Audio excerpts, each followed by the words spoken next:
Good day and welcome. I'm Joey and this is Orange D20. Today we're going to be talking about when you do and don't want to call for a role in your tabletop role-playing games. This is a mistake I often see newer game masters making, and I wanted to give a bit of advice on it. Because RPGs ride a weird line between creating a story and playing a game, it can be really tough to determine when you need the rules.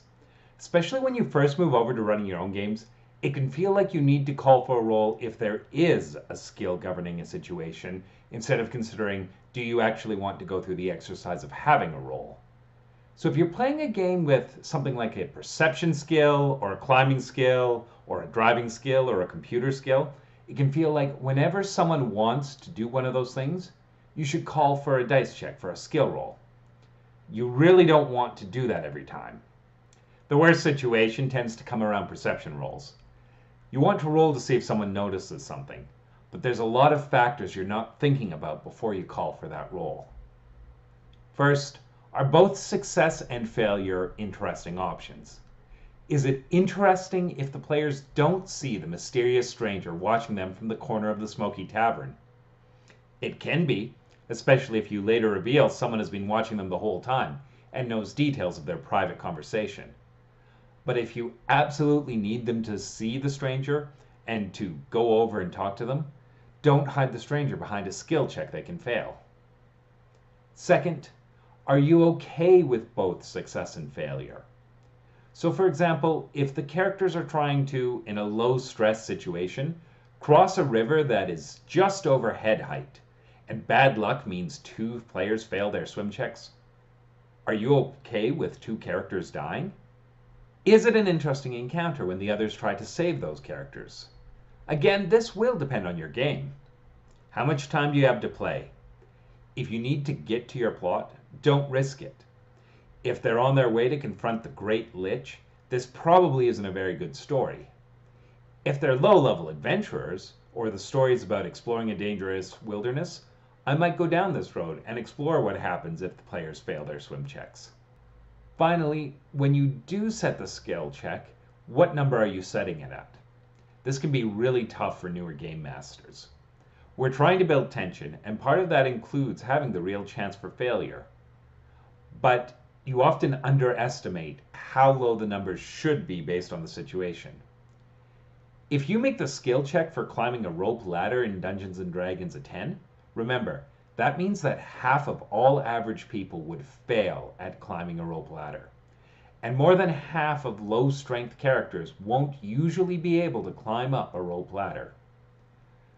For D&D, I tend to set a skill check that pretty much everyone should be able to do most of the time at a 5.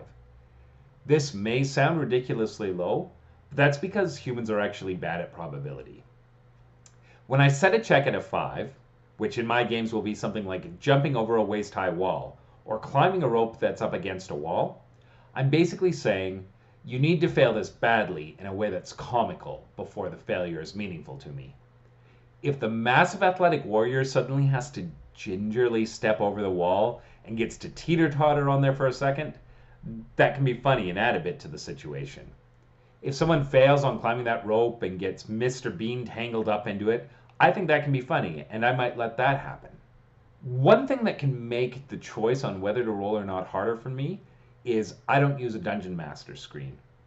I roll out in the open, so if the rolls are something I can't live with, everyone's already seen them. It means that I have less of an option to fudge the dice if the rolls don't go where I want them to be, but it also means that there's more credibility in the results I'm giving to players. They see the dice right there in front of them, and they know if they're dealing with an 18 or a 3. I'm more likely to roll behind the screen when I'm learning a new game, when I might need a bit more of a choice and able to pull back my rolls. But generally it's my style to not have that separation. Here's a few quick fixes when you've called for a roll, and the results have hit the table, and you realize you shouldn't have called for a roll in the first place. A lot of times this will come up again in the form of a perception roll. There's something you can't have your players miss. A lot of times when I call for a perception roll, I'm not actually setting a target number, I'm ranking the results of the party. So everyone gets to roll, and then everyone who meets a pretty basic number gets the basic piece of information. Then about half the group, the higher half, will get the more succinct piece of information, and whoever rolls the highest gets a special piece of information. So if they're camping out in the woods and I call for a perception check, everyone who didn't get below a 3 on a d20 hears that there's someone trudging through the woods towards their group. Half the group catches a few whispered words in Orcish, and whoever got the very highest realizes that the orcs sneaking through the woods think they haven't been spotted yet. When you find yourself in a situation where someone has failed a roll, give the other players a chance to save them. So if they fail a climb check, let someone reach down and try and grab them. When you call for a driving roll and it's just a regular trip across town, and someone fails, they run a red light and are about to be sideswiped by a speeding semi. Let another player make a very easy driving roll to grab the wheel and swerve clear. Then remember not to ask for another driving roll when you're just going from one location to another, unless you are trying to communicate something about how dangerous the streets of Neo-Seattle are and how bad the non-automated drivers tend to be. The final idea I want to present is you can use dice rolls to build tension. You can just roll. Oh, so you're heading down the hallway? Okay. You can make the air tense before you launch an ambush by making a few rolls and not really letting them know. What's your passive perception? No, don't worry about it. You can make things creepy in the haunted ruins. Everyone make a charisma savings throw. Okay, who got below 10? Yeah. Yeah. Okay. Thanks. The dice are how the player characters interact with their world. When you start having dice rolls happen and give no explanation for what the results, you're going to set them on edge. Something mysterious is happening. It's like the hair on the back of their neck starts to rise, which again is a tool you can use, especially if you use it sparingly. Well, that's all for today. Thanks. Bye.